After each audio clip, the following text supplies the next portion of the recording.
Assalamualaikum sahabat yang baik. Hari ini saya nak bercakap tentang pertemuan.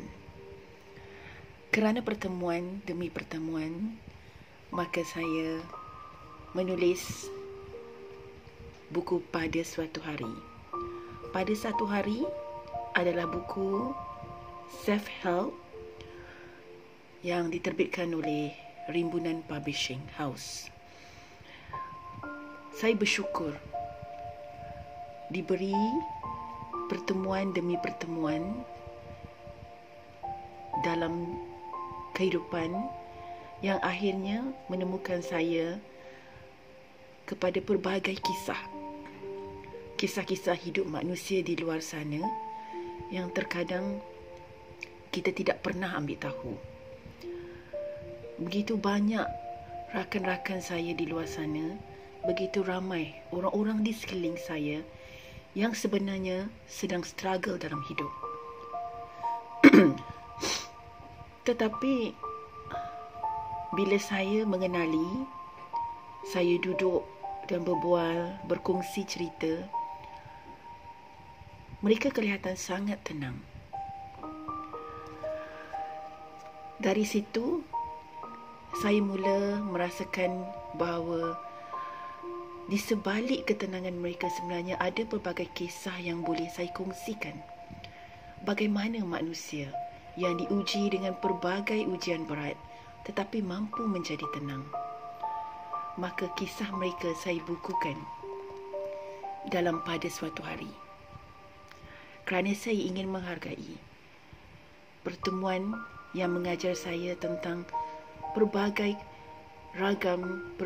perjuangan manusia yang terkadang tidak terjangkau oleh fikiran.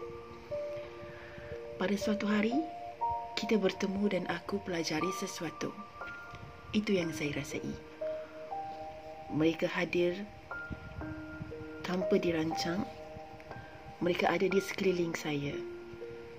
Dan mereka menceritakan pada saya tentang pelbagai kisah.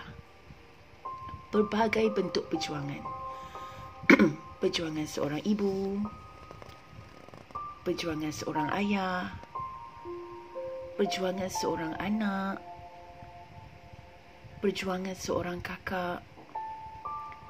Segalanya datang dalam pelbagai bentuk dan menyedarkan saya bahawa Allah itu telah menyediakan pelbagai jenis ujian untuk kita tanpa kita mengetahuinya, tanpa kita dapat mengandaikannya, dan ia datang secara tiba-tiba.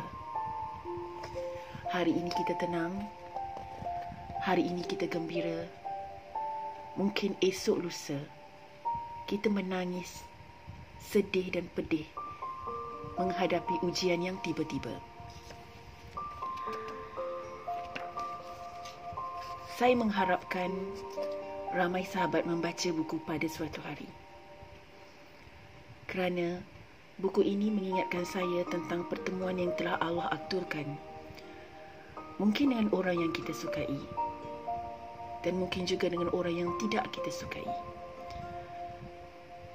Tetapi di setiap pertemuan itu akan hadir hikmah-hikmah yang tersembunyi. Kita akan bertemu dengan manusia-manusia yang dihadirkan Allah untuk menguji kesabaran kita.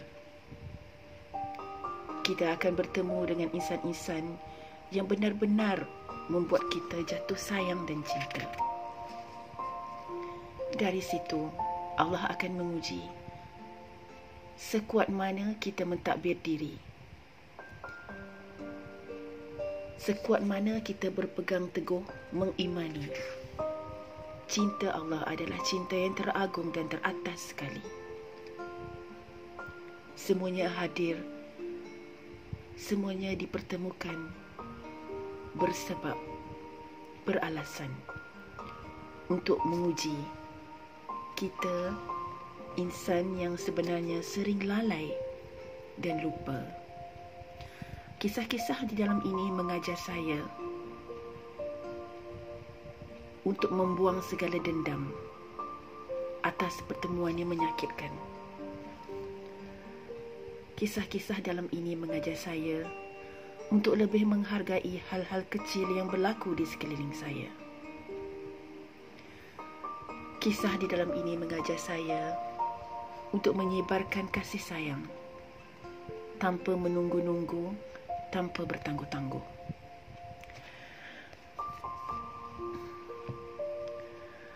Pada suatu hari, pasti ada pertemuan, perpisahan dan peristiwa yang berlaku di sepanjang jalan kehidupan.